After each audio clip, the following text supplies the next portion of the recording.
Vasco da Gama, vai, Breno Monsef.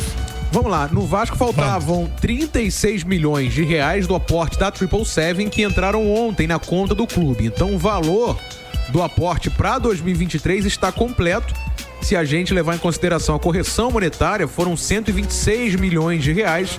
É claro, tem conversão para dólar, a gente tem que olhar para tudo isso na hora de trazer os números. Por isso que há, às vezes, até discrepância de números, né?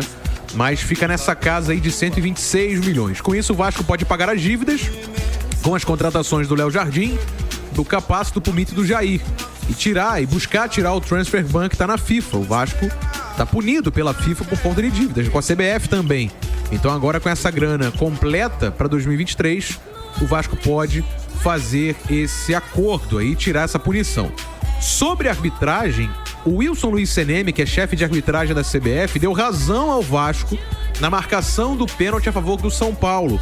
A mão do Léo na área, inclusive o Elton Rato bateu o pênalti, o Léo Jardim defendeu, foi marcada pelo Braulio da Silva Machado após a revisão do VAR. Na visão do Seneme, não foi pênalti, junto com o Périx Bassols. Eles que têm até um podcast, né, sobre arbitragem. Já falei isso aqui, né? A arbitragem gera tanto debate que até o chefe de arbitragem tem podcast da CBF para poder comentar os lances. E ele deu razão ao Vasco, pra ele não foi pênalti não, e que houve erro ali do VAR e do Braulio que estava em campo. Além disso, o Vasco entrou com representação contra o Braulio por conta do pênalti possível do Natan em cima do Peck, que o VAR não considerou. E nisso o Vasco se considerou injustiçado também.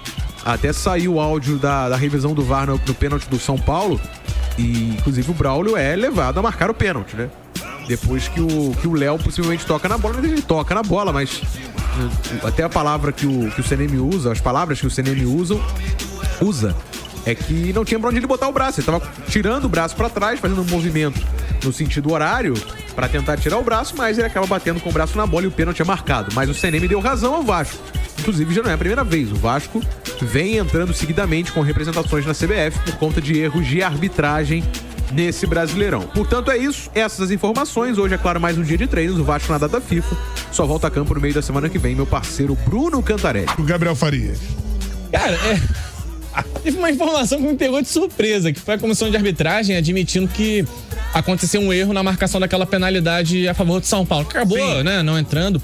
E eu queria falar sobre isso porque me surpreendeu. Eu entendi que tinha sido um pênalti claro. E isso só reforça o quanto está complicadíssimo de entender o que é pênalti e o que não é pênalti. Porque se o Léo tava com o braço completamente aberto, a comissão de arbitragem entende que é um movimento natural. Tá muito difícil de entender. Eu confesso que agora, assim, durante uma transmissão, me dá até calafrio quando o narrador olha pra minha cara e fala assim: e aí, o que tu achou? Foi pênalti ou não foi? Muito complicado de avaliar, a não sei quando é aquele lance claro, né, de um carrinho mais forte, de uma pegada firme. Agora, toque no braço, tá muito difícil de entender o que é pênalti e o que não é. E parece que tá tão difícil de entender que até os árbitros vão divergindo nas marcações, a ponto da comissão entender que aquela marcação foi errada, sendo que hoje a gente tem VAR. Não é que o cara marcou errado por uma distração, porque não conseguiu avaliar ali no momento do lance. Ele hoje tem o VAR, ele tem o árbitro de vídeo pra chamar, pra auxiliar, pra olhar, pra entender o que aconteceu. Então, assim, só reforça, no fim das contas, aquilo que a gente tem falado sobre arbitragem. É preciso, né, que a comissão de arbitragem da CBF faça um trabalho sério para tentar padronizar um pouco mais as decisões. Por mais que o futebol seja um jogo interpretativo em vários momentos, não dá pra gente ficar refém cada hora de uma decisão, porque aí o clube, principalmente o Vasco, que tem sido prejudicado sistematicamente, o clube vai ao microfone através de um dirigente e reclama de estar sendo prejudicado com razão. E aí a gente chega num resultado final de campeonato, de repente um time é rebaixado por 2 pontos, é rebaixado num saldo de gols, e aí um ponto perdido no erro de arbitragem pode fazer muita falta. Sim. Então fica só essa cobrança, me surpreendeu bastante. Eu achava, assim, no meu entendimento, não, esse lance aí foi pênalti. O Léo infelizmente estava com o braço aberto, eu sei que é um lance sem querer, eu sei que ele não teve a intenção, mas assumiu um risco muito grande jogando com o braço aberto naquela altura do campo. E no fim das contas a comissão entendeu que aquilo ali não é pênalti. Vamos entender então se nos próximos lances os árbitros vão atender aquilo que a comissão manda.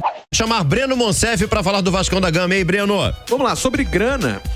Ontem, enfim, caiu a grana que a 777 estava devendo ao Vasco, né? A Vasco SAF. 36 milhões de reais aproximadamente. Eu já expliquei que envolve câmbio, envolve valor aproximado, envolve correção monetária, então não dá para cravar um valor exato do que eles estavam devendo, mas assim, tudo foi pago. né?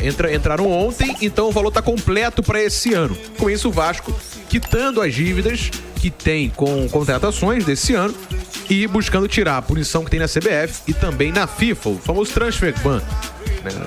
E aportuguesando aí o inglês para, enfim, a punição de contratação de jogadores, né? Os aportes, e aí vale a gente fazer um balanço, a gente esmiuçou isso aqui, deu várias notícias aqui ano passado sobre calendário de pagamentos. 700 milhões de reais foram prometidos em assunção de dívidas, mais 700 milhões de reais em 3 anos de investimentos. 70 milhões veio naquele empréstimo ponte, assim que o acordo foi feito, e 120 milhões como um primeiro aporte. Lembrando que desses 120, o Vasco investiu 110 em contratações no início da temporada, né? Vale a gente só fazer aí esse comparativo. Em setembro desse ano, já com a correção monetária, 126 milhões de reais. Para o ano que vem, provavelmente em 2 partes, 270 milhões, sem correção. E aí para 2025, mais 120 milhões. E aí fecharia esses 3 primeiros anos de investimento da 777 no Vasco. Internamente, há uma preocupação grande, Azevedo, que é se toda vez em que o Vasco for receber o aporte, seja esse parto, né? Como a gente fala, né? Seja essa dificuldade toda. Nos outros não foi assim. No empréstimo ponte e no primeiro aporte no início do ano. Não teve esse problema todo. Só que esse ano teve. É claro, a empresa tem fluxo de caixa, está fazendo outros investimentos, mas a preocupação da diretoria do Vasco, a associação, é que isso aconteça toda vez. Então eles vão trabalhar em reuniões, é claro, para que não haja mais esse problema. Essa é a situação do Vasco, quitando dívidas e agora podendo focar. Hoje, é claro, mais um dia de atividades. O Vasco que volta a campo na semana que vem contra o Fortaleza, aproveitando aí essa data FIFA, meu parceiro Bruno Azevedo. Tá legal o Breno Monsef. O Vitor, sabe, tem 2 situações que me preocupam. Primeira é essa da SAF do Vasco ser realmente um parto para conseguir esse aporte financeiro. Parece que tá fazendo um favor, né? Ué, comprou, né? Então injeta o dinheiro. E a outra questão que me preocupa é que essa grana, quando ela chega, que ela seja bem utilizada, porque ela já tá comprometida, Azevedo, em alguns pontos. E assim, o que o Vasco fez foi muito cruel, né? De não pagar jogadores. Não pagar os jogadores que foram contratados, mas os clubes que eram donos dos passes desses jogadores. Você imagina um Atlético Tucumã, que é um time médio para pequeno da Argentina. Vendeu o Manuel Capaz pro Vasco, um dos seus principais jogadores. O Tucumã esperava receber esse dinheiro, de repente, para pagar um salário, para pagar um funcionário, para repor, para fortalecer o time para essa temporada, e não viu esse dinheiro. Aí tem que entrar na FIFA, a FIFA dá um transfer ban, mas esse transfer ban já não faz diferença porque a janela já fechou. Então, assim, o Vasco não foi leal com os clubes que eram donos dos jogadores. Caso semelhante do Puma. Jogadores de qualidade duvidosa ainda, né? Que chegaram pro Vasco e não jogaram nada. E ainda assim o Vasco não pagou esses clubes. É um absurdo. O Vasco perde credibilidade no mercado. Da próxima vez que o Vasco for na Argentina para contratar um jogador, um time vai pensar 2, 3 vezes antes de negociar. Vai negociar com outro clube, pela certeza do pagamento. E a gente achou que o Vasco não passaria mais por isso a partir do momento que foi vendido. É lamentável, não passo pano para isso. O Vasco agiu errado e conseguiu contratações, enquanto outros clubes que agiram com austeridade financeira preferiram se preservar um pouquinho mais. Foi uma atitude, na minha visão, desleal com os clubes da Argentina, do Uruguai, que eram donos desses jogadores. Por mais que o Vasco tenha previsão de pagar, o Vasco não tenha como objetivo dar calote, mesmo assim o que o Vasco fez não se faz. Eu concordo com você e esperava até uma postura diferente.